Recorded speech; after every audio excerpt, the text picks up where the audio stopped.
BA first year के प्रथम प्रश्न पत्र भौतिक भूगोल के एक टॉपिक चट्टान के बारे में हम पिछली क्लास से पढ़ रहे हैं। अब पिछली क्लास में हमने परतदार चट्टानों के कुछ तथ्यों को जाना था। अब आज इस क्लास में हम परतदार चट्टानों के द्वितीय पार्ट यानी कि निर्माण में भाग लेने वाले कारकों और जमाव के स्थान के आधार पर उसके वर्गीकरण के बारे में पढ़ेंगे। हम सभी जानते हैं कि भाई परतदार जो चट्टानें होती हैं उनके जमाव के लिए विभिन्न प्रकार की अवसादों की आवश्यकता पड़ती है और अपरदन और परिवहन के बहुत सारे ऐसी प्रोसेसेस होते हैं, प्रक्रियाएं होती हैं। ये इन पदार्थों को एक स्थान से दूसरे स्थान पर जमा करते जाते हैं। भाई सबको ये पता ही है कि अपक्ष के द्वारा तो चट्टान अपने ही स्थान पर टूटती फूटती रहती है और अपरदन और परिवहन के कारकों के द्वारा एक स्थान से दूसरे स्थान पर ये पदार्थ जाते रहते हैं और इन पदार्थों का जमाव झील में, सागर में, नदियों के तटों पर होता रहता है। और जैसे मुख्य रूप से इन चट्टानों के जमने में हवा का, जल का, सागरीय लहरों का, हिमानी का प्रमुख हाथ रहता है। अब इन अवसादी चट्टानों को हम 3 भागों में विभक्त करेंगे। सबसे पहले तो हम लेंगे जलीय या जल निर्मित चट्टानें। तो जब ये जो चट्टानें होती हैं इसमें जब नदियाँ जो होती हैं वो अपने अंदर के तलछट को या मलबे को या अवसाद को एक जगह से भाग करके उनके किनारे पर, झीलों में या सागरीय भागों में जमा कर देते हैं, तो जलज शैल का निर्माण या जलज चट्टान का निर्माण होता है। और इनको जलज या एक्वेयस चट्टान इसलिए कहते हैं क्योंकि इनका जमाव जो होता है वो जलीय भागों में होता है। और ये एक्वेयस शब्द जो है वो लैटिन भाषा के एक्वा शब्द से लिया गया जिसका तात्पर्य होता है जल। कभी कभी इन चट्टानों को ऑर्जिलेशियस चट्टान भी कहते हैं क्योंकि इनमें चीका या क्ले बहुत ज़्यादा होती है। ARGI अर्जिल जो है वो लैटिन भाषा का शब्द है जिसका अर्थ है क्ले या चीका। ये जो तलछट या मलबा है इसका जमाव अलग अलग जगहों पर होता है।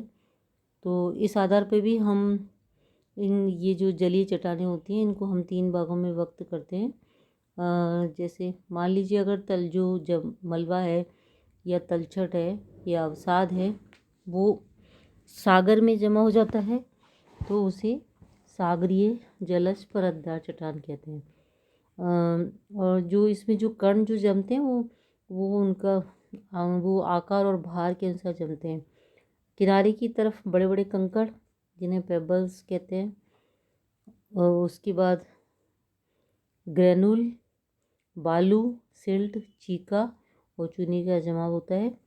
हम जैसे जैसे किनारे से सागर की तरफ जाते जाते हैं बारीक कण जो होते हैं वो जल के साथ घोल के रूप में लटके रहते हैं।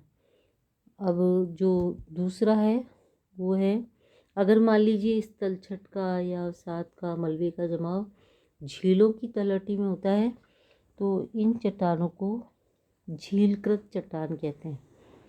और ये जो चट्टान होती है ये सतह पर 3 दशाओं में दिखाई पड़ती है।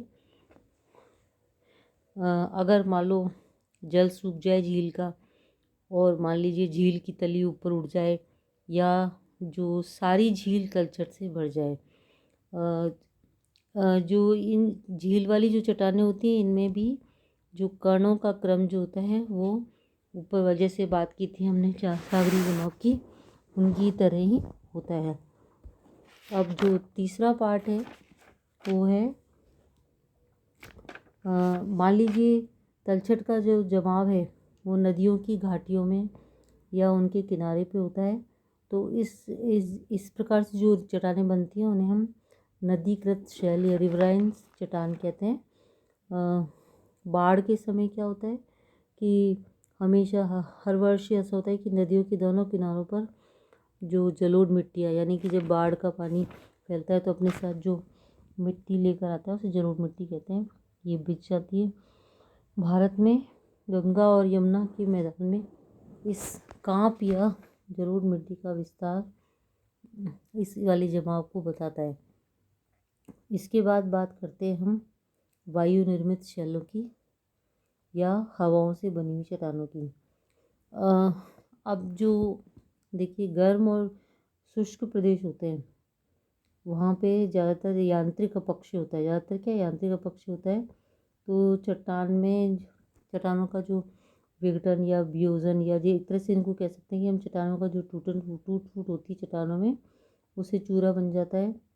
और वायु जो होती है इन्हें एक स्थान से उड़ा करके दूसरे स्थान पर जमा कर देती है।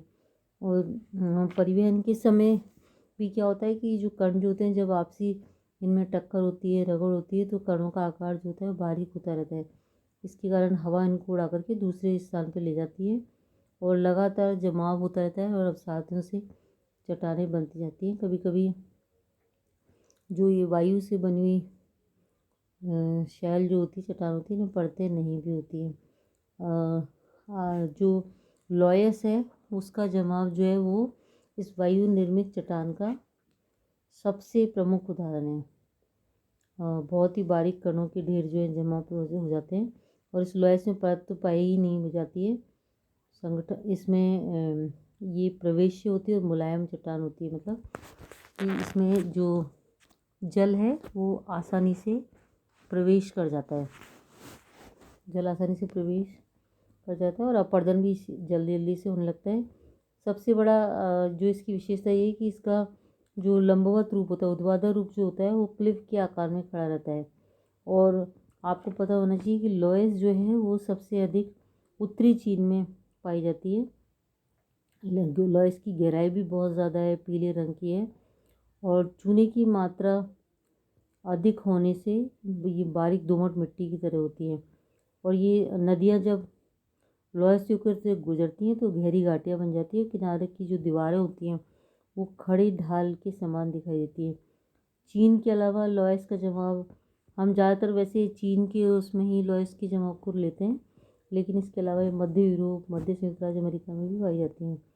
जो वायु जो से बनी हुई जो चट्टानें होती हैं उनको हम कभी कभी एरीनेसियस या बालू का शैल भी कहते हैं। लैटिन भाषा के एरिना शब्द से लिया गया जिसका तात्पर्य भी बालू होता है। एरीनेसियस या फिर अरीना जिसका अर्थ होता है बालू। तो ये तो हो गई वायु से बनी हुई चट्टानें। और इसके पश्चात हम लेंगे हिमानीकृत चट्टानों को। अगर मान लीजिए जैसे कि एक हिमनद या ग्लेशियर एक स्थान से दूसरे स्थान पर जब उसके परिवहन होता है तो उसके साथ साथ कुछ शिलाखंड, कंकड़, पत्थर, रेतकण, मिट्टी ये सब भी चलते रहते हैं और इसको सम्मिलित रूप में ग्लेशियल ड्रिफ्ट कहते हैं। यानी जो ग्लेशियर का प्रवाह, जैसे आप लोगों ने शुरू में महाद्वीपीय प्रवाह पढ़ा होगा, यानी प्रवाह होता है एक स्थान से दूसरे स्थान पर जाना, इसको इंग्लिश में ड्रिफ्ट कहते हैं। तो ग्लेशियर्स का एक स्थान से दूसरे स्थान पर जाना, ग्लेशियर यानी कि हिमनद। तो ये जब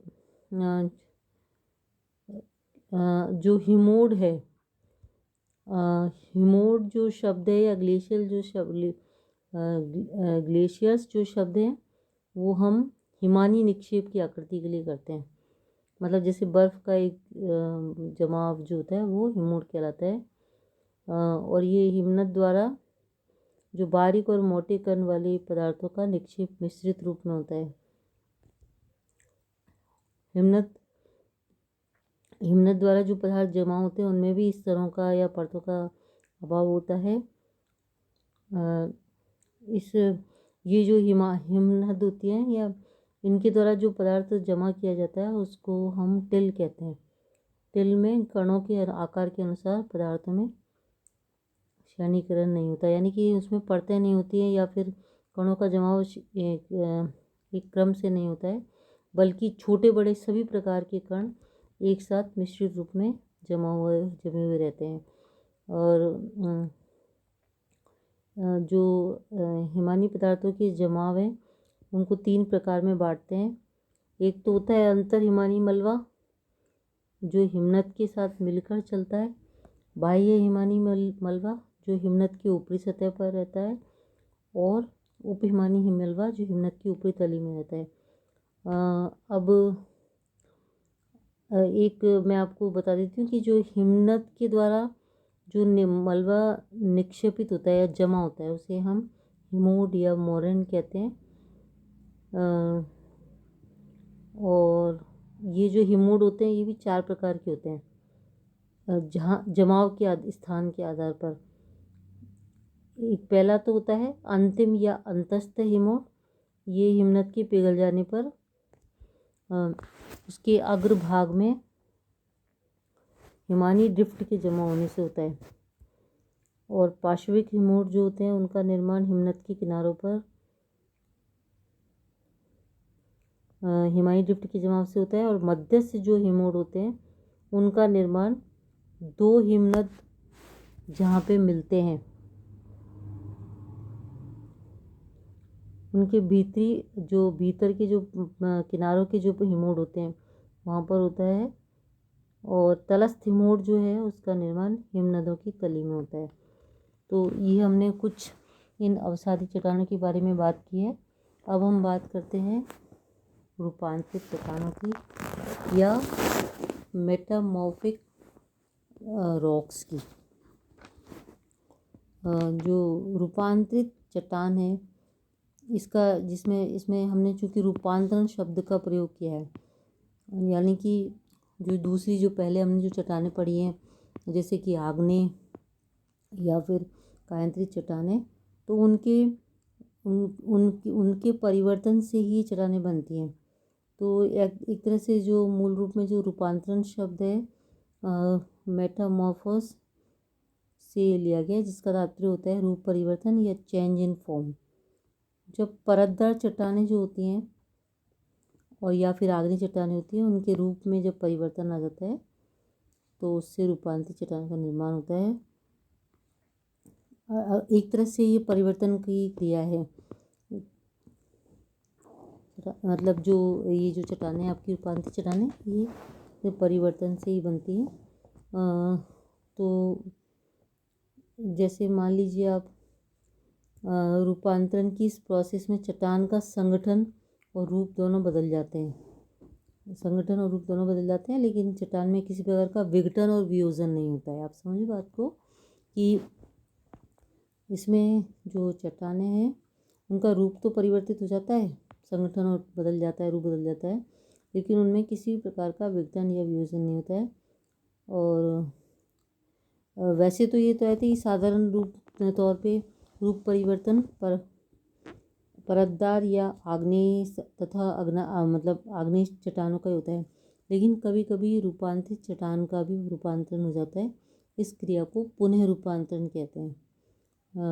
अब क्या होता है कि ये तब होता है जब मान लीजिए ताप बहुत ज़्यादा हो या भू हलचल के कारण, खासकर पर्वत निर्माण के समय, जैसे भार या दबाव अधिक हो गया, तो पुनः रूपांतरण की क्रिया होती है। इसे अति रूपांतरण भी कहते हैं। ये जो हमारे प्रायद्वीपीय भारत की धारवाड़ क्रम की जो चट्टान है, वहाँ पर इस प्रकार के अति रूपांतरण बड़े पैमाने पर होते हैं। अब जो रूपांतरण की जो कारक हैं, उसमें एक तो आती है ऊष्मा, दूसरा है दबाव या संपीड़न, और तीसरा है घोल। मान लीजिए जैसे अब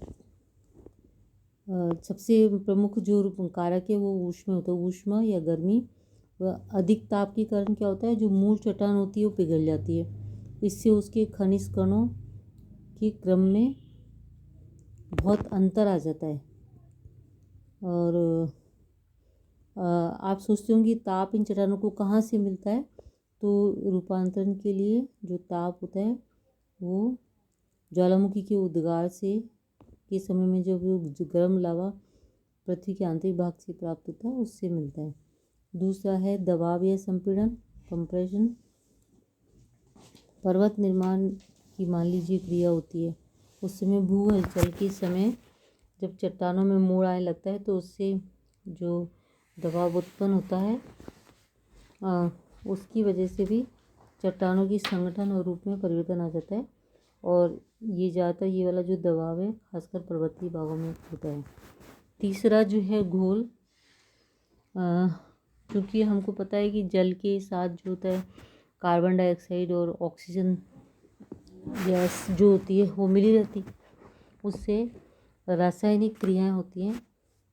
इससे चट्टानों के जो रासायनिक पदार्थ होते हैं वो और खनिज जो होते हैं उनमें वो जल के साथ मिल जाते हैं, और जब इनका संपर्क चट्टानों से होता है तो ये जो चट्टानें हैं इनकी रासायनिक संगठन में बहुत ज़्यादा अंतर आ जाता है।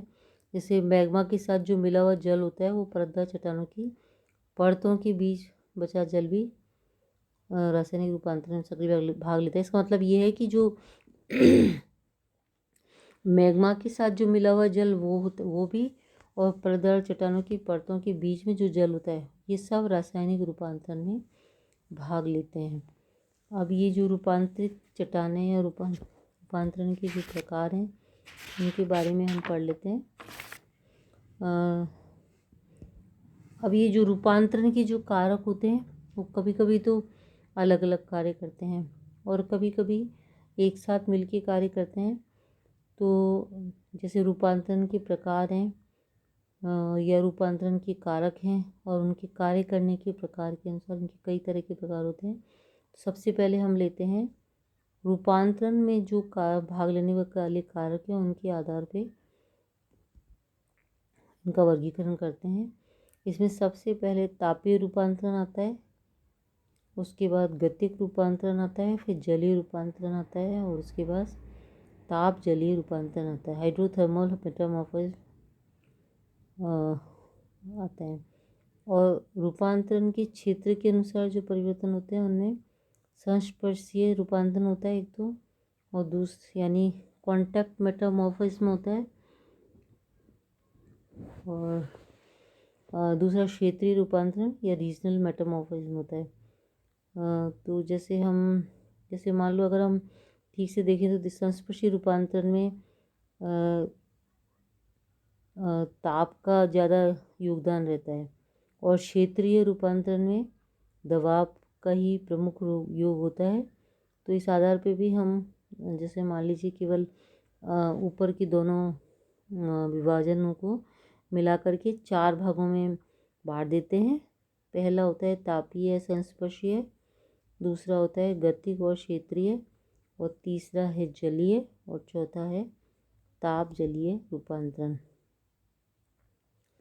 अब सबसे पहले जब हम इसमें तापीय और संस्पर्शीय रूपांतरण को लेते हैं, कॉन्टैक्ट मेटामॉर्फोसिस, इस रूपांतरण में को हम संस्पर्शीय इसलिए कहते हैं, संस्पर्शीय या कॉन्टैक्ट इसलिए कहते हैं क्योंकि जो ये वाला जो कायांतरण या रूपांतरण होता है ये विशेष तौर पे मैग्मा के पारस्परिक संपर्क से होता है। ये चट्टान और जो मैग्मा है उसके पारस्परिक संपर्क से होता है। और तापीय इसलिए कहते हैं क्योंकि इसमें ताप का योगदान बहुत ज़्यादा रहता है। जैसे मान लीजिए ज्वालामुखी का उद्गार हुआ और उस समय में जब डाइक का जो गर्म और तरल लावा पदार्थ मतलब जैसे जब आपको पता है हमने पहले पढ़ा था कि जब गर्म मैग्मा जब ऊपर की ओर निकलता है तो एक लंबी स्तंभ जैसी आकृति बना लेता है जिसे हम डाइक कहते हैं। तो वो जो उसका गर्म और तरल लावा जब होता है वो अपनी आसपास की चट्टानों के संपर्क में आता है तो बहुत ज़्यादा ताप के कारण जो डाइक के आसपास की जो चट्टानें होती है वो पिघल जाती है और उसके भौतिक गुणों में परिवर्तन हो जाता है और उसके कारण से रूपांतरित शेल का निर्माण होता है। और कभी कभी जब इस मैग्मा के साथ जल भी मिल जाता है तो उसके कारण भी चट्टान में रासायनिक परिवर्तन हो जाता है। और मान लीजिए जब जैसे चूने का पत्थर है वो जब उसका संयोग डाइक के गर्म लावा से होता है तो वो चूने का पत्थर संगमरमर में बदल जाता है। ये जो रूपांतरण बहुत सीमित क्षेत्र में होते हैं। तो अब इन इनको हम अगली क्लास में पढ़ेंगे जो बाकी रह गई हैं।